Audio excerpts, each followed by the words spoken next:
feel like that video went a lot faster than it normally does. I don't know what happened there. I'll have to check it out. Good afternoon, everyone. Good evening. Good morning, wherever you are in the world joining us today. Thank you so much for being here.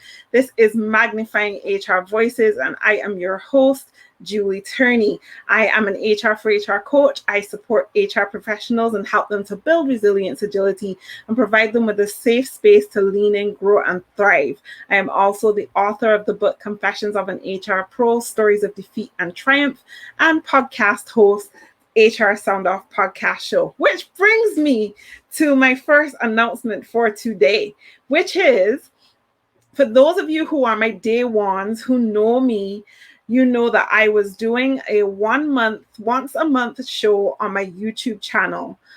So it was a monthly HR Sound Off Live where I had panel discussions. So now that LinkedIn Live has kicked in and you guys have kind of transitioned over, thank you so much to all of you who are my day ones and were there with me during my monthly YouTube Lives. I appreciate you so much. We are now transitioning and merging HR Sound Off Live with Magnifying HR Voices. So the HR Sound Off Live that I had scheduled for this evening at 6 is now going to be merged into Magnifying HR Voices. So you'll get it in August. So for those of you who are looking for it tonight, you'll see that I've deleted it off of the YouTube channel. Look out for Going from Insight to Action in DEI coming up in August of 2021. Before we get started with today's topic, let me know that you're here, where you're joining us from, and what you're looking forward to in the conversation today. And as you know, I ask my usual question of you, my HR pros, my HR community. Did you eat well this week? Did you sleep well this week? Did you get in some exercise? Did you do some mindfulness? Are you taking care of you? I am here to make sure that we are doing that and we're having robust conversations about how we can improve ourselves as HR professionals. So chime in. Let me know where you're joining us from. Are you team live? Are you team replay? Where are you connecting from today? Joining me for today's discussion as we talk about coping with anxiety in HR and why this is an important topic for us to address today is my dear friend, Sonia Layne-Gartside. Sonia has played a very instrumental part in my life. When I bring her on screen, she'll get a little bashful about it. But Sonia is one of the persons who impacted me and helped me to figure out where I wanted to be in this world and what I wanted to do with my career, because I saw the fortitude and the strength that she moved with and all the amazing things that she was doing in her space. And it just made me want to do and be better. And so I'm so honored to have Sonia here today. So I'm going to bring her up on screen and we're going to get started. I see Trinidad in the house. I see Barbados in the house, Toronto. Oh my goodness. I am so happy to have you all here. Sonia, how are you doing? I am doing wonderful. Thank you so much for having me here on your show. I feel very honored and really excited to be here. I am excited to have you here today and to be having this conversation with you, Sonia. It's such a pleasure. And I know you're super busy, so I thank you for taking the time. As you can see, we're being joined throughout the Caribbean, throughout North America. And I'm sure there are lots of other people here that just haven't told us where they're chiming in from as yet. Now, remember, if you do not have your settings in LinkedIn set to public, I won't be able to see your name. I'll only be able to see LinkedIn user. So just remember that if I say, oh, I'm seeing a really good point here, but I'm not sure where it's from, it's because you're showing up as a LinkedIn user and your name is not showing up in the live stream in the comments for me to acknowledge you. Thank you so much.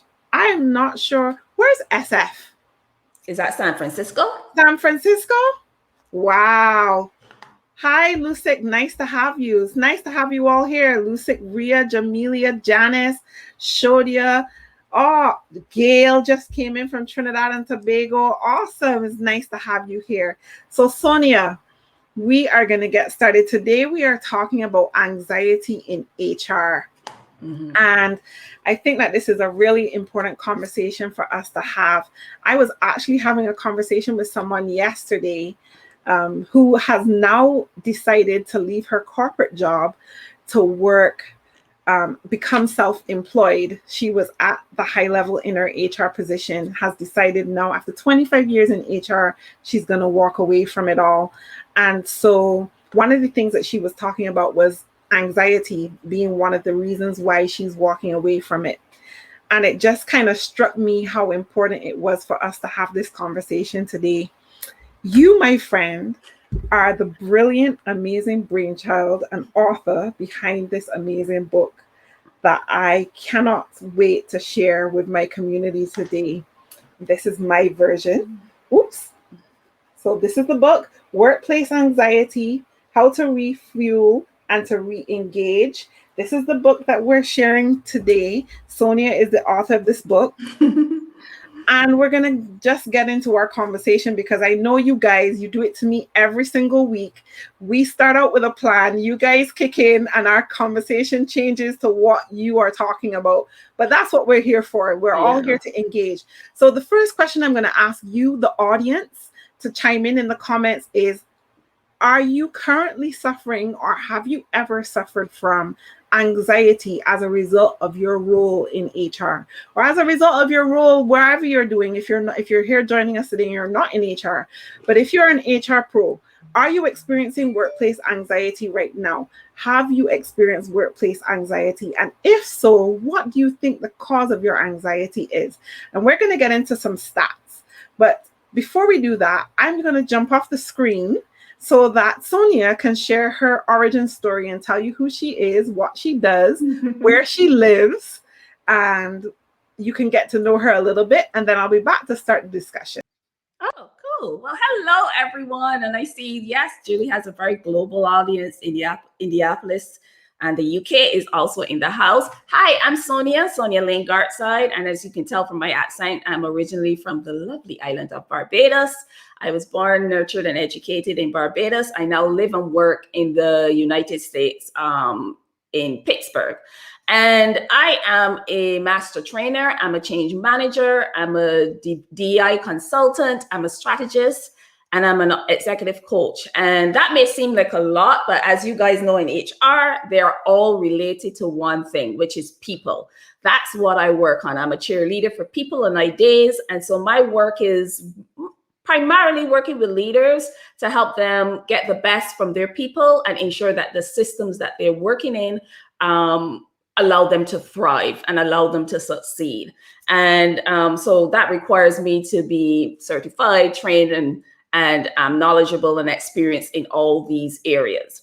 And if you know anything about working with people and how to make them better, how to get the systems, the norms, the culture in organizations to be where employees are allowed and enabled to thrive, then you know that I encounter a lot of anxiety in the workplace. And that's where my book was born from. I see so many people who suffer anxiety from work. And so my book is really, what are the tools? What is the mindset? What is the skills? What are the skills and the tool sets that you need to have to ensure that you treat yourself well and you protect yourself so that you can move forward and be much more productive and engage in meaningful work. So that's who I am.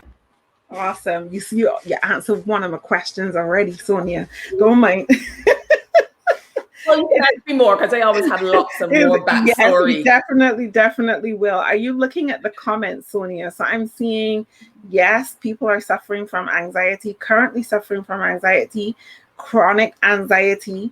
And one mention here as to why poor leadership and lack of accountability. And I think that that's something that's going to come up quite a bit as we continue our conversation in terms of reasons why people suffer from anxiety.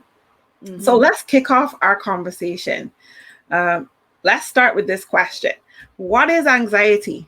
And then tell us, what are some of the signs of anxiety? Because I think a lot of times people are not aware that what they're actually experiencing is anxiety until they, go to a doctor or go to a therapist and they realize, oh my gosh, all this time I've been suffering from anxiety and I didn't know. So what is it? What are the signs? Well, let me start off by saying I'm not a doctor, I so know. I can't diagnose. So that let me just put that disclaimer out there. Uh-huh. But anxiety is the body's natural response to stress, right? Whenever you feel uncertain, whenever you feel that you don't have control, there's just a fear that kicks in, a fear of the unknown, a fear of that uncertainty. We like to say it's like when there's uncertainty around, the amygdala kicks in, and that amygdala just generates a stress on your body, and anxiety comes from that. So it's like if you're walking say you're taking a wonderful stroll in a forest, to take in nature, and then you encounter a bear just in front of you. That ignites stress, the amygdala takes over, and you get anxiety and you run. For a lot of us, we encounter bears in the office. You're sitting at a meeting and you feel your body reacts. Everything about you feels like there's a bear, there's danger across from you. But we can't get up and run screaming in the office because then we will be labeled. We have a mental problems. But that's how your body feels. And that's where anxiety, I think, comes from for a lot of us in the organizations. We encounter situations where we feel like we're fearful of the unknown, we're fearful of what's happening, and we have stress. And now stress is good. There's a good part. So you can have stress for good things. If you're going to move to a better job, it's stressful. If you're getting married, it's stressful, but there's good stress. But anxiety, I think, really takes over when it tips over from that good stress that gives you, the adrenaline to do better, and then just have you feeling unsafe. Yes. And for some of us, we can identify why we're feeling unsafe. I feel like you're disrespecting me. I feel like you're betraying me. For some of us, we don't even know why we're feeling that anxiety, but it's there. Yeah. We're feeling triggered. What would you say are some of the signs of anxiety? Like when I was writing the post and I was doing a little research, I saw like some of the signs that I'd never even thought of, like headaches, dizziness, hot flashes, are part of the signs of anxiety. What are some of the other signs of anxiety, Sonia? Yeah, and that's one of the questions that I ask people. How do you feel? And you're so right. People don't even realize they're feeling that anxiety. So it could be a queasy feeling in your stomach during a meeting. Like when you start to feel like, oh, this is uncomfortable. It could be feeling like you're a hamster in a wheel. You go to work and you just feel like every day you're toiling and you're not going anywhere. And you just start to feel like I'm so not motivated. I just feel like there's no hope. Why am I here? It could be feeling frustrated. It could be feeling like you're overworked and underappreciated. All those feelings, and it manifests in different ways. It manifests in that you have difficulty sleeping. You have difficulty slowing down your brain. It keeps racing. You can't go to sleep. You can't feel relaxed. You're always feeling like you're heightened and on alert. You feel short-tempered.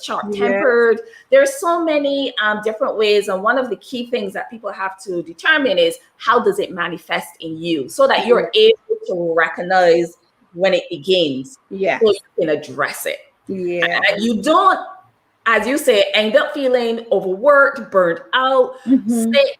You have your body feels tired all the time. You finally drag yourself to the doctor and they say, well, have you been taking care of yourself? And then you realize that you have diabetes, high blood pressure, high cholesterol. And these are the effects and the impacts of it, but you didn't even stop to address it. And that usually happens because we don't pay attention to ourselves and who we are.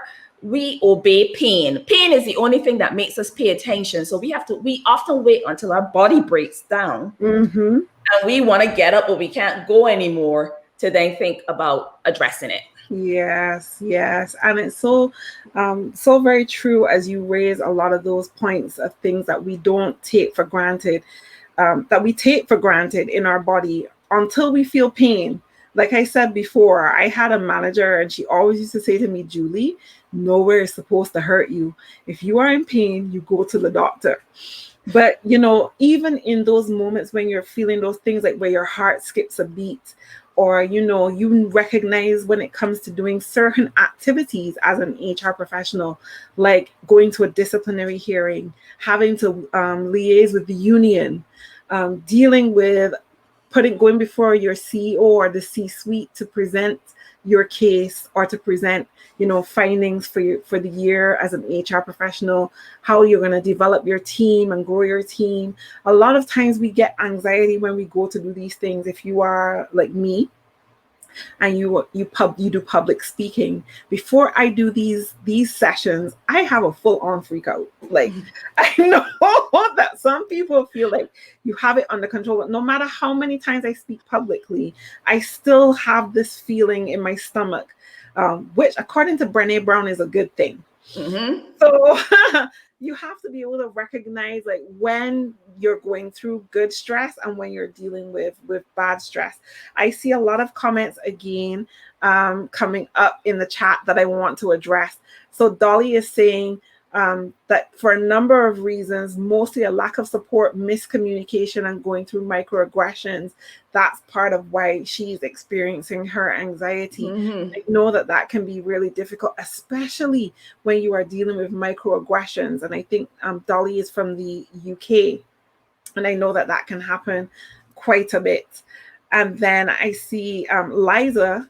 Amazing how some symptoms of perimenopause are so similar to that of anxiety. Yes, I was completely shocked by that. But yes, we can have those perimenopausal symptoms of hot flashes, dizziness, you get that bad feeling in your stomach, and we might interpret that as menopause. And I know for a lot of years I thought it was menopause, and then I realized and learned it was anxiety. So definitely, yeah. And then Lustig is saying your body thinks it needs to survive, so it goes to fight or flight or freeze mode. Very good point. Do you want to touch on that a bit, Sonia? Yes, you're meeting a bear in the office. I just say that, when you meet a bear, that's it. Your body goes into flight, fight, or freeze mode. And and everyone can see the bear. So they know it's rational how you respond. When you're in an exchange or a dialogue or discussion, and you have that reaction because there is a bear, no one can see the bear. And so if you behave the way your body naturally sends you to behave, people will think you're crazy, or that you're being unreasonable, or they'll focus on it.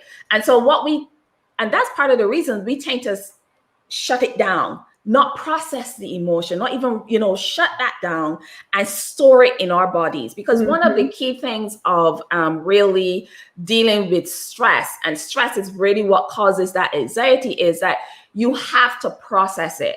You can't just store it in your body, keep it bottled in, and hope that, okay, I'm going to get through it. So when we meet a bear in the woods, we run. So we get it out. We process it in some way. When we meet it in the office, we have to determine, in terms of being resilient, how are we going to process the stress that I have? So you may exercise. It's a reason why for some people who suffer from chronic anxiety, that exercise is so crucial, because that's part of how you deal with it. You have to determine if you want to meditate, or if you want to journal, or if you want to dance or sing or be artistic.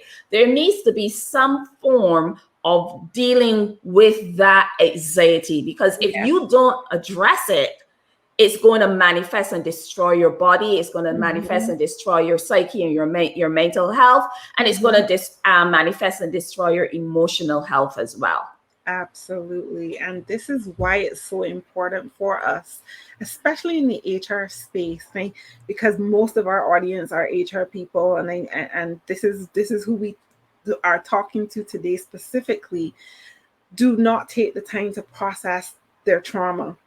And whether it's and if it's workplace trauma, most of the time it's vicarious trauma, because it's something you're going through because something has happened in the workplace, not something you have self-inflicted. And so a lot of times we don't take a moment to step back and go, okay, so I just let go of 500 people. Yeah. Like, oh my goodness, Julie, that is so cool. I would be having a coaching session with some person, and I would say, and how is work going? And they would be like, oh, it's fine. I'm feeling a lot of stress at work. And I'll go, oh, tell me more about it. And they'll say, well, I started off with, 20 people, for example, and I had to let 10 go. And then they just breeze past that. Yeah, Like, moving on. I get the same thing with my clients. I get the very same thing because we just, as HR people, just have a way of like, okay, so next, but no, not next. Next is it's happened. Process it. How did that make you feel?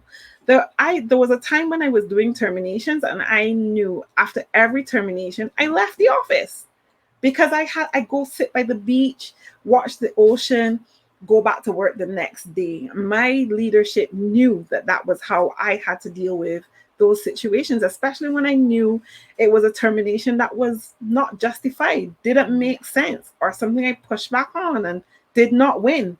Like that was very hard. And so like, how do you have to find a way to deal with that, to get through that? The anxiety of going through it alone, knowing that it was something you were not supportive of is hard to deal with. hard. And I just want to take a moment to educate our audience a little bit based on the education I received a couple weeks back.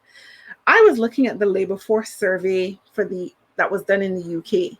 And it says that between 2019 and 2020, 828,000 out of 100,000 people they surveyed suffered from work-related stress, depression, or anxiety. And that was either new or long-standing. Out of that, 17.8 million workdays were lost between 2019 and 2020. And it is said that depression and anxiety counted for 51% of all work-related ill health causes within that period. 55% of work days were lost as a result. And on top of that, most of those people, within that 100,000, there was like 2,586 people for every 100,000 that was an HR professional.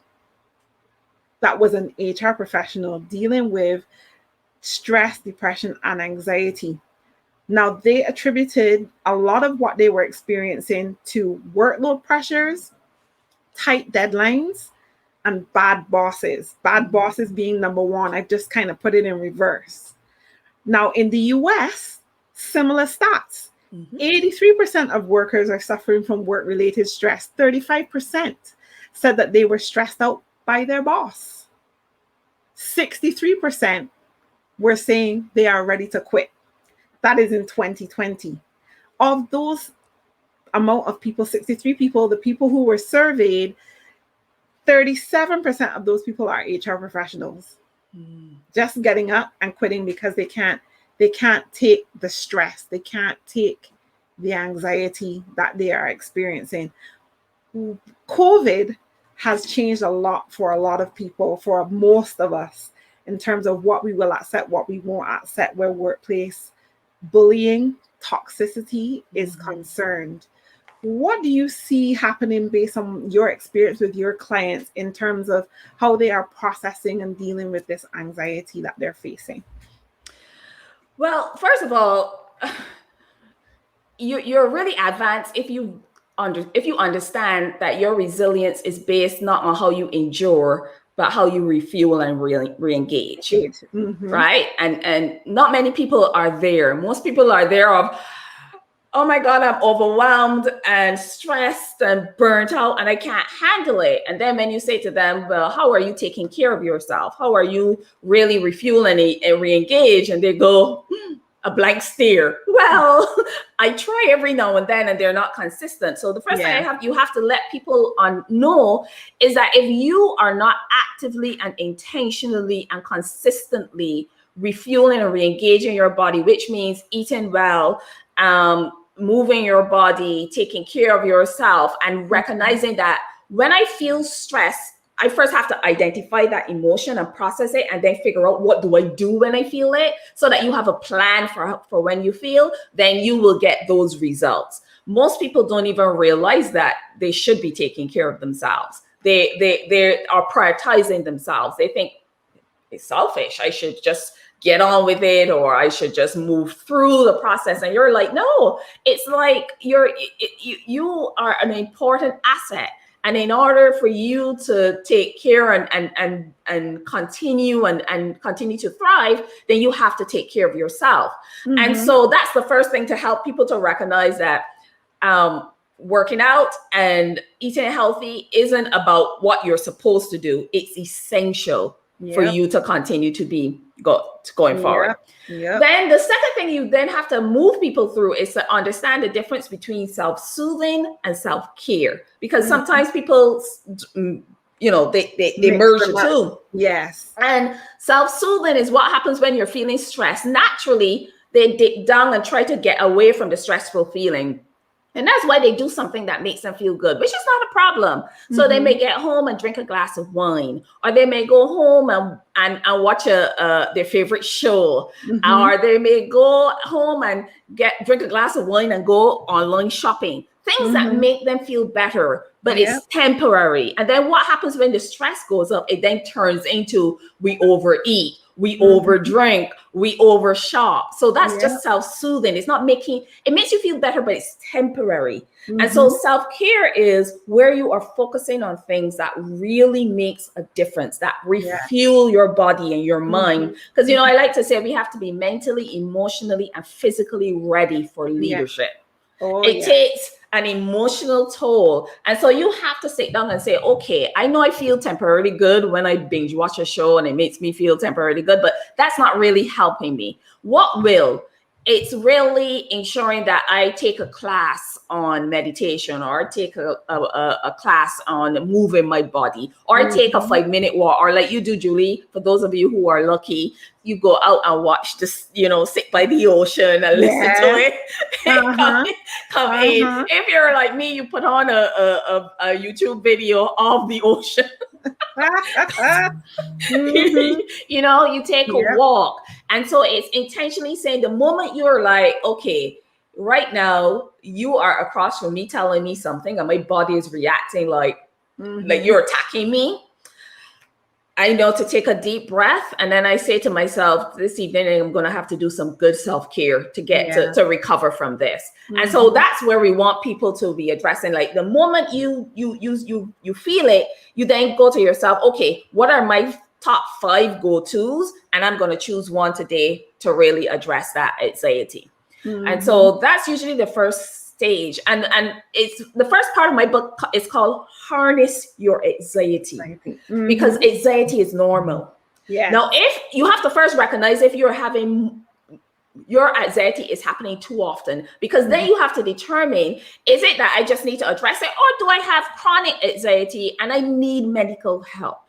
So sometimes I have to say to people, you need a therapist. You need to go to a doctor. Or I will be in an Uber and someone will say to me, what do you do? And I will tell them, they say, well, you know, I was having some anxiety and I was feeling a little bit depressed, and I went to the doctor and they gave me medication. Do you think I should take it?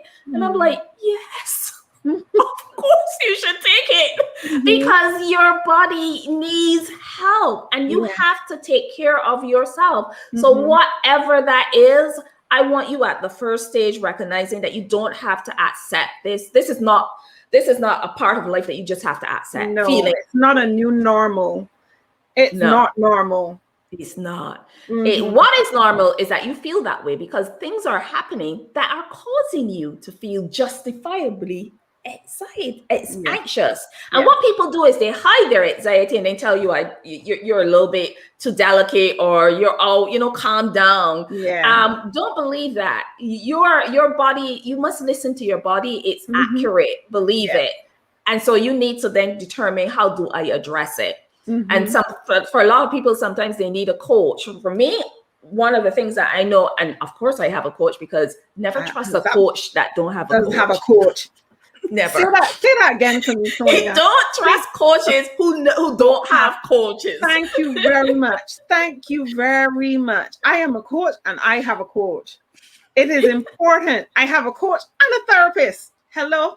Because those things are important, because what I deal with is heavy. If I'm dealing with the burdens of HR professionals on a daily basis, then I need to be able to process that after.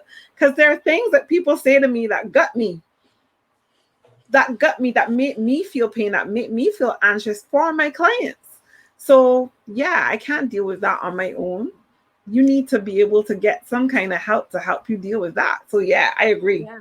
Stop Never trust. self-soothing. Yes, stop Mm, self-soothing and really engage in self-care. And yes. self-care, maybe you need a therapist, you need to go to the doctor to get help, either temporarily or for a long term in terms of medical assistance. Or for me, it's, I have coaches, I have a trainer, because I clearly need to move my body. I'm annoyingly Correct. one of those persons who feel better after exercise. Mm-hmm. So I have to hire some person to make Yep. me do it. Yes. I am there with you. I am not that person. I cannot go in the gym on my own and do a workout. Like, nope, that is not me. So Mhm. I need a trainer. So I actually have a new trainer right now. Lovely lady, Alicia Watson, plugging her right now. Selfish plug for Alicia Watson, uh, who makes me, tests me, tries me. And because I'm of a certain age, the workouts are not the same. Like, I can't do the cardio and all that kind of stuff, but the weight training is just as impactful and just as intense and just as painful. So, get you a good trainer. I want to I, also say this, Sonia. mhm. You shouldn't trust an HR professional that doesn't get support. Mm. Tell us more about An that. HR professional who is just doing it all on their own without a sense of community. Like, Mhm. I have a problem. I feel leaders, organizations should have a problem with that. The first question you should ask someone when you're hiring them as an HR professional, like, what is your go-to? What are your resources? How do you take care of yourself? Any HR professional that says to you, "Oh, I've been doing this for so long. I don't need I don't have a sense of community that way. I don't have a coach. I'm good. I research on the internet. I'm a member of this association. I contribute every once in a while." Any HR professional that is not finding a way to re-energize and re-engage themselves, that's not the one. That's not the one for you. That's not Mhm. the one for you. And I agree. And it obviously this looks different to different people. So, for example, you may not be able to afford a coach because you don't have the income to hire some person, but you can ask and look for a mentor. Yes. You can look for some person who will guide your development and help Mm-hmm. you through the process. You Mm-hmm. may not be able to afford a trainer to come to your house, but you can afford to look for on YouTube or look on videos for a trainer that suits you, that gives you, that fits your style, and commit to, hey, this is what I am going to do Mm-hmm. to follow it. So it's not really necessarily where you get to a point where you have to, it looks different depending on how much money you have to Yes. deal with it. But it's about following that process, recognizing that you need support, that you need a community support, whether it's a mentor and Mm-hmm. it could be a mentor in your head, meaning that you love this person and you watch every interview they give, you buy their book, Mm-hmm. and this is my mentor right here because they know how Exactly. to address. Or I it's have so many mentors in my head. I have so many mentors in my head. I call them every time. Lovey Ajayi Jones. Don't know her, love her, have both of her books, watched her TED Talk. She is a mentor in my head. And I always call her Gary Vaynerchuk. No idea. Despite the potty mouth, there's always a good message somewhere in between there. But those are literal mentors in my head. But Lovey for sure is one that is my constant go-to every single time. And then obviously I have other mentors. And I think it's so important that if you can't afford a coach, that you do at least have a mentor. You do have a sense of community. And I've done videos, lots of videos over time. So you can go through my content if you're new to following me, where you will see that I have shared lots of different resources, lots of different communities. There are so many amazing HR professionals on LinkedIn who are always willing to share, always willing to support HR professionals. Sanar Razul from HR Girlfriends, Jennifer McClure from Disrupt HR, Tracy Sponenberg. There are so many amazing HR professionals. Steve Brown is absolutely fantastic. He is like amazing when it comes to supporting, mentoring. Galen Emmanuel. So if you're not following any of those people on LinkedIn, you need to go follow them. But those are people who will openly accept you and help you and support you as you grow yourself as an HR professional. But community is important. Having that sense of community is important. And if you don't have and you can't afford a coach, then you need to look to at least get a mentor, find community the best way that you can. But you should not be solo or feel that you're flying solo. A lot of HR professionals have that problem. I've spoken to so many HR professionals in the last 2 years who are constantly saying, I feel so alone. I'm a department of one. I don't feel like I have anywhere to go. And I'm like, the resources are all around you. And I'm happy. I give them away for free. Yeah. This live being one of those ways that I give away stuff for free. Yeah. And there's nothing wrong with investing in yourself. So for me as a coach, I like to say to people, you don't need to see me every week because once a month when you need it. So, just invest the money, because what a coach does is give you so much clarity. Sometimes people are up there climbing a hill and they think they're climbing a hill, but what they're really doing is running into a wall over and over again. Yeah. And you have to show, no, you're not climbing. You're just hitting yourself. You're damaging yourself. So, and sometimes you just need one coaching session to make that really clear and to settle a plan for you. Exactly. So that's really important. Exactly. And I want to touch on this because I see Renee and Jillian ask the same question. What if you can't afford a coach or a personal trainer? And I know that you mentioned mentors, but there are other ways. Sometimes some coaches, and I know Sonia and I both do it, you will get a free consultation. Sometimes by the time you've had that free consultation, you will be able to know whether or not you can afford to move forward. And sometimes when you're done, and that's how I get a lot of my clients, they do the free consultation, they go, in their mind, they probably thought initially they couldn't afford it. By the time we sit down and work things through, they go, no, I definitely need to do this. Okay, I want to book you for 3 months. Well, and 3 months turns into 3 more months. And 3 more months turns into 3 more months. Let me assure you that sometimes I have people, and I don't have a free consultation. You go on my website and you pay for the first consultation. And sometimes I say to people, you don't need a coach. You just need to work the plan we just developed. Yeah. Call me if you're having difficulty. Right. Call me if you're having difficulty with the plan. Because it's really, sometimes it's a refresher. Some people need you every week. They're like me and my trainer. Unless he calls me and tells me what are we doing this week, which days, and I don't call him if he don't call me. So there's some people who are like, no, I need you. And there are others that are like, oh, this is a great plan. And then they'll book another session just to say, like 6 months later, to say, I just want to refresh it and good. So you have to. So what you're saying, Julie, is so important, because one of the things we do is tell you if you need us. Yeah. Because sometimes you don't. Exactly. People and feel a good coach will tell you that.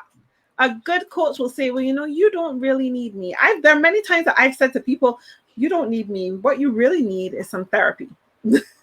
Go do that first and then come back to me and I'll make referrals. Sometimes I will say to people, no, you don't need me. Here's, like you said, the plan. If you go forward with this, try this for about 2 or 3 months, see how that works. And then if you feel like you need me again, come on back and I'd be happy to support you. So I totally agree with you with that for sure. There was something else that I wanted to add to what you were saying as well. Also, like I'm a huge advocate for organizations recognizing the importance of paying for coaches for their HR teams.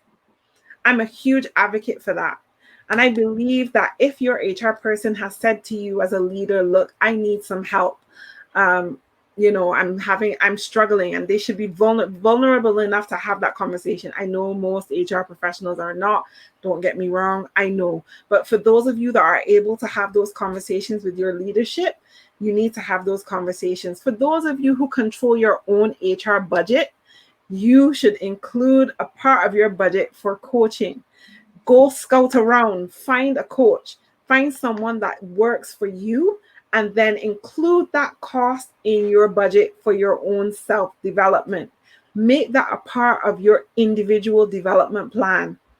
A lot of times we focus on these group performance reviews and we don't focus on our individual development. Our individual development is just as important as our trying to overcome or deal with the overall group objectives of the department. So budgeting for coaching is important, just as important as you would put training and development. Adding that to your budget is just as important. But scout around. There are a lot of times where people would say they didn't know they were HR for HR coaches. Hi, I'm here. I'm right here. And there are a few others out there like me. So scout around, find someone that you think will work for you, put it in your budget as HR, and you have control of that. That is in your locus of control, right?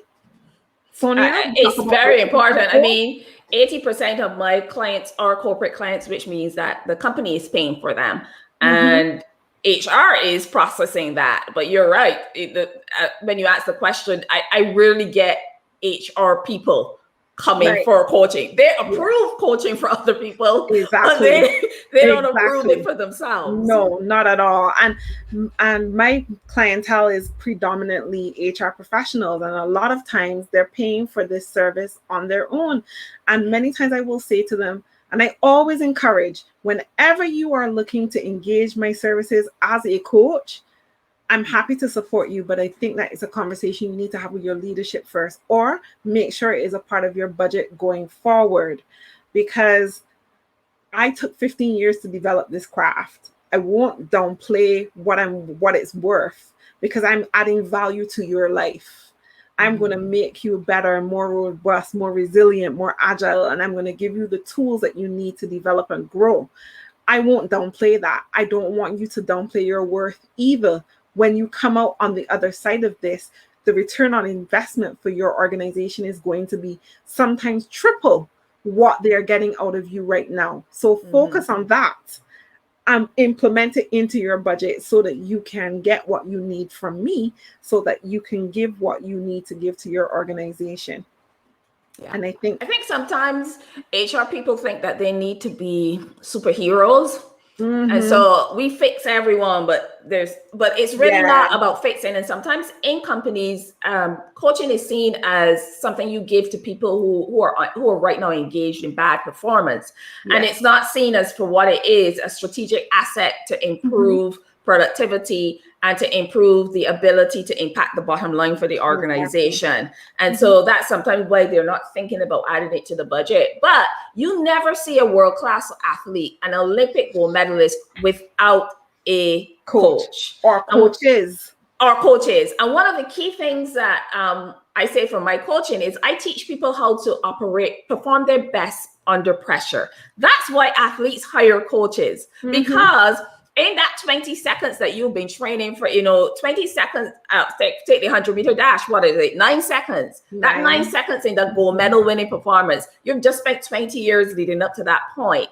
And a lot of people can crumble, and that's why they have coaches. Coaches, that's what we do. We help you to produce your best under pressure. Because in today's world, especially when you look at human resources, you are right in the eye of the storm for what is happening. A lot is depending on you to be very strategic right now, to be very influential about whether your company, the company that you are managing, the people that you're managing, whether they're going to thrive and sometimes even survive the economy that we have right now. And if you don't prepare yourself to go in and be able to respond as opposed to react. Because when you hear people say, I can't take this pressure anymore, I can't take this stress, you're reacting. And as I say in my book, the first thing you got to do is harness your anxiety and use it and channel it to get yourself in a better position. And then we go into section 2, which is everything that is within you, wake it up, because you're going to need it.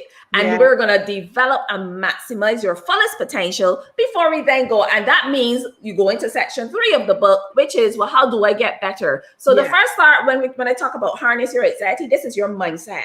The mindset that I can't continue to react as if I'm seeing a bear. I have to respond. And how best do I respond? And that means I have to know all my development and all my skills and what I'm really good at. And as you just said, claim it. And then where do I need to get better? How do I develop my skills to do it? And then the 4th section is, now you got to lead.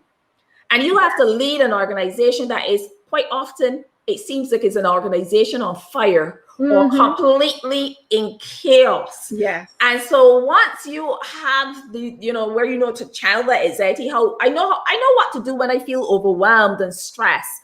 I know that I am competent even when I don't feel confident. I know how to respond to this situation. Then what you will find is that, number 1, you would avoid some bears. And you will monitor, because sometimes, let me be honest with you, Julie, because, HR people. That's what we're here for. That's what we're here for. Sometimes y'all just spend a whole day running from bears. It's like somebody come and talk to you. It's a bear. All right, let me run off. Oh, wait, I run. There's another bear. So you'll spend a whole day just running. Every time somebody walks in or say, "Can I talk to you?" It's a bear coming at you. Or the phone rings, or the internal channels moving. See Slack messages coming across the screen. It's like a potentially disastrous situation, and you'll just bounce from it. Bounce. And sometimes you, quite correctly, which is why I say you have to be strategic, you have to advise your leaders, because sometimes your leaders are the ones that put you in this situation. And that is where we talk about... Sonia, sorry to say that again. It's your leaders who are putting you into this situation. Because a lot of times people feel that it is HR. Because y'all take the blame. Yes, we are the scapegoat, the proverbial scapegoat. And that in itself provides anxiety. And sometimes it's your fault, because you are not busy recognizing that your goal is to represent the organization's people. You're just trying to do what the leader tell you to do.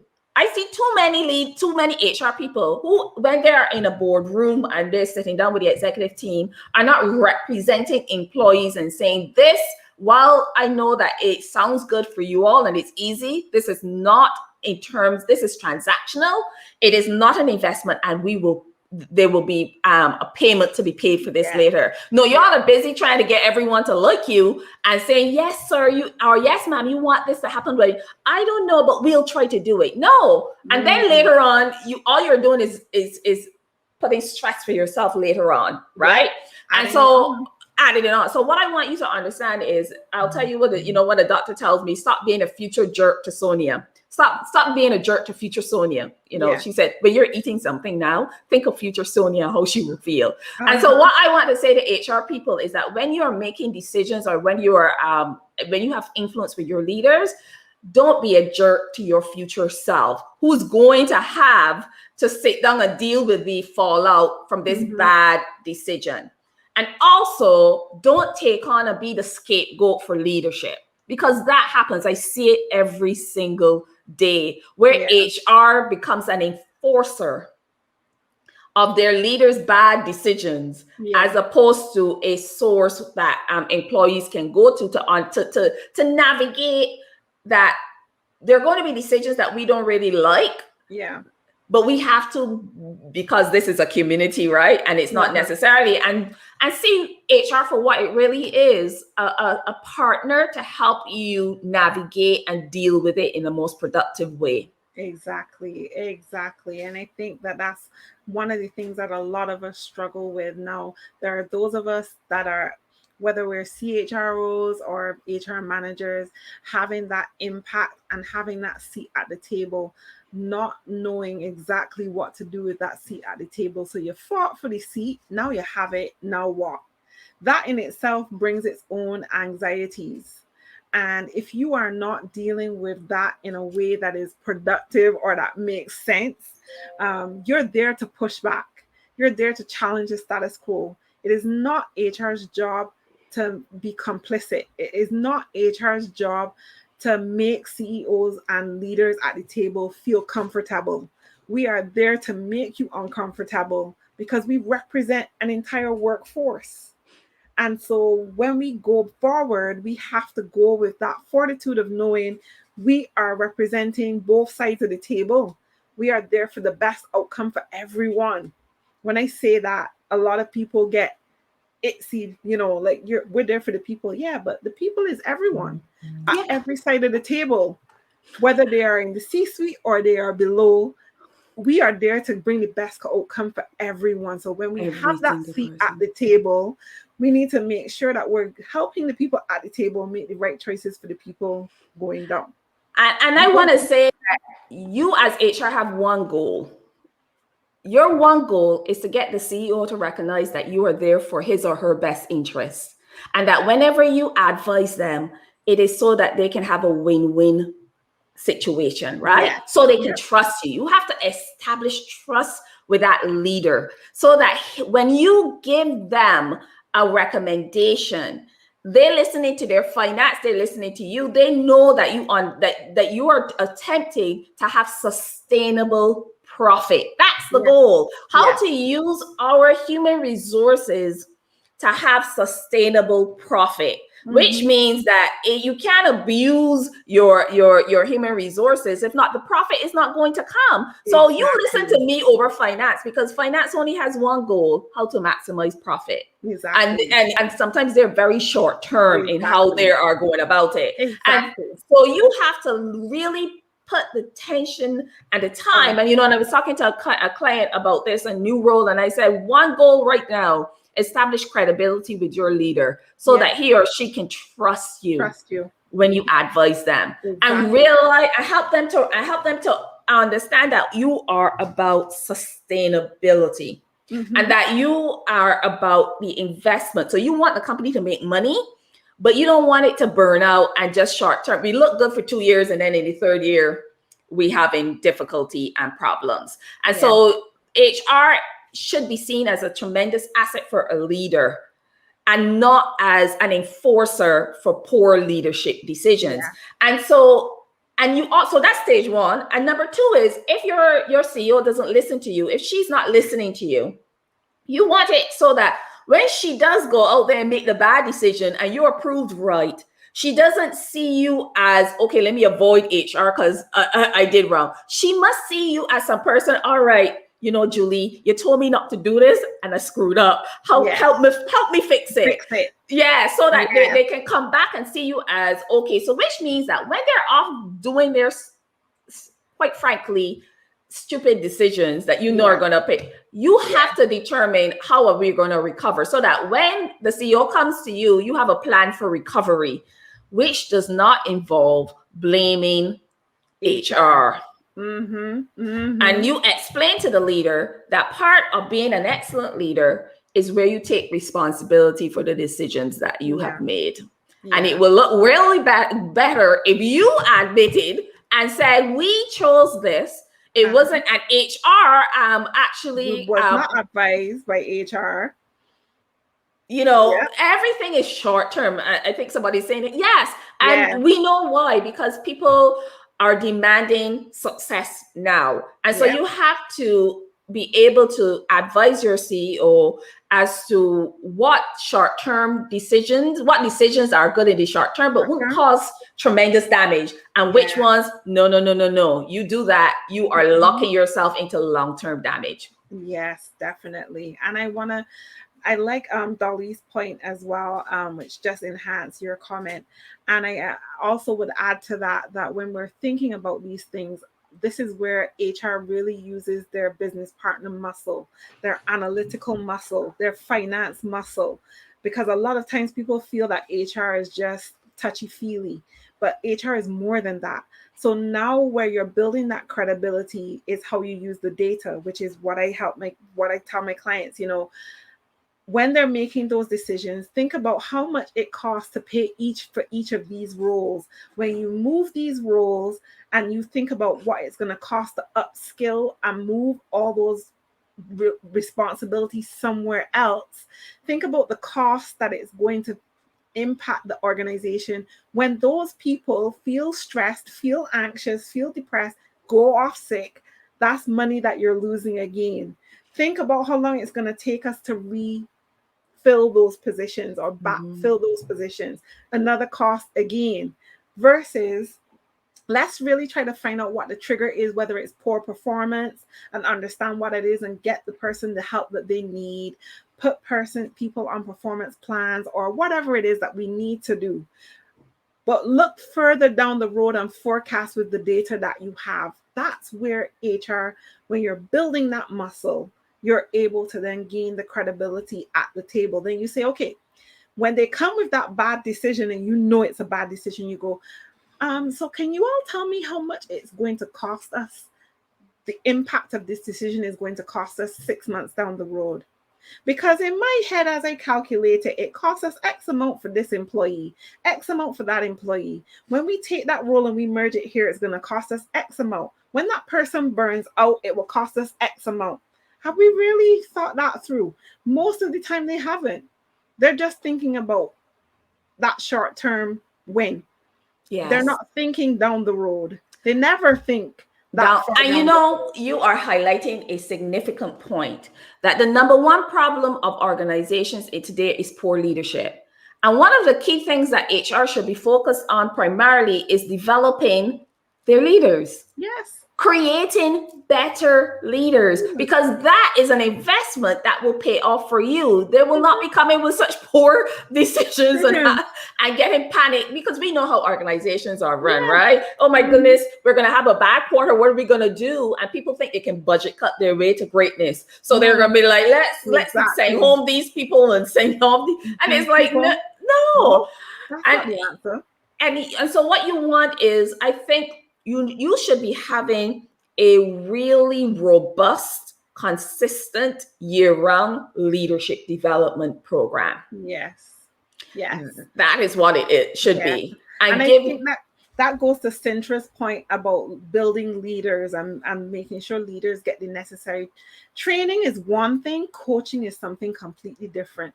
When you train someone today, it doesn't necessarily mean they're going to take what they have learned and implement it for the long term. When you coach someone, it's like teaching them how to fish. You could give a man a fish and train them. You could teach them how to fish so that they will be great by coaching them. There's a difference. Training and coaching combined gives you changed behavior. Yes. Which is what we all want. It is changed behavior, improve people's analytical and thinking skills. And that's what is really invested. And I always think that it's so important that HR moves beyond just, administration and goes right into the strategic. That is where HR should be. And if you are not there, then yes, you're going to be constantly reacting to bears just popping out of the woodwork all day and not responding by, responding well to the bears that are obviously crisis and you can't answer, but also moving the chess pieces to ensure that you avoid the issues that are avoidable, which is leaders making crappy decisions because they're stressed and they're panicked, which is okay in the short term, but just fundamentally wrong in the long term. Exactly. And we gotta be the voice of reason. We gotta be the voice of reason. Or if you're like me, old school Pinocchio, you gotta be the Jiminy Cricket. Like, it's really important that you sit on that shoulder and go, excuse me, hello, do you know the implications of making that decision? And quote those numbers. Nothing burns a leader more than knowing how they're losing money. But you have to understand the business of the business in order to be able to interpret that, to get your voice heard. A lot of times when I go through scenarios with clients and I say, so in this particular scenario, tell me what you would say to your leader in terms of them coming to you with this bad decision. You know it's a bad decision. What numbers are you going to use? What rationale are you going to use? What foundational base are you going to use? What is your point of origin or point of reference? You get deep. You have to understand your key stakeholder and how to hit them in such a way that they go, "Ooh, no, that touches my money bone. I need to fix that. No, no, no." That's how we work it. I can't believe that an hour is gone. I just can't believe it. Like, okay, people, I know it is coming. Yes, we will probably have a part two. Like, we have to have a part two for every episode that we have had so far. Yes. Sonia, can you tell the beautiful people who are listening and watching today and will be watching the replay where they can find your book? Sure. They can find my book, Amazon, Apple, Barnes and Noble, anywhere that books are sold online. You can definitely find my book. Awesome. Great. Any last words of encouragement, any comments you want to make before we close out today's show? Well, I guess I tell everyone, what I say in my book, just a reminder that it is not you that's important. It's the value you bring and your output. So what you should always do is bet on yourself.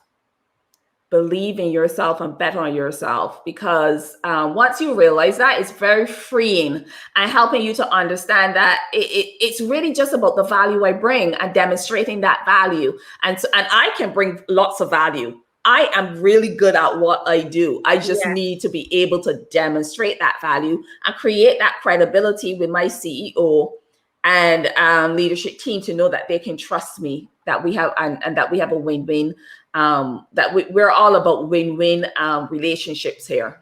Absolutely. Thank you so much, Sonia, for joining me today to have this conversation on coping with anxiety in HR. I hope that you guys found this session very useful.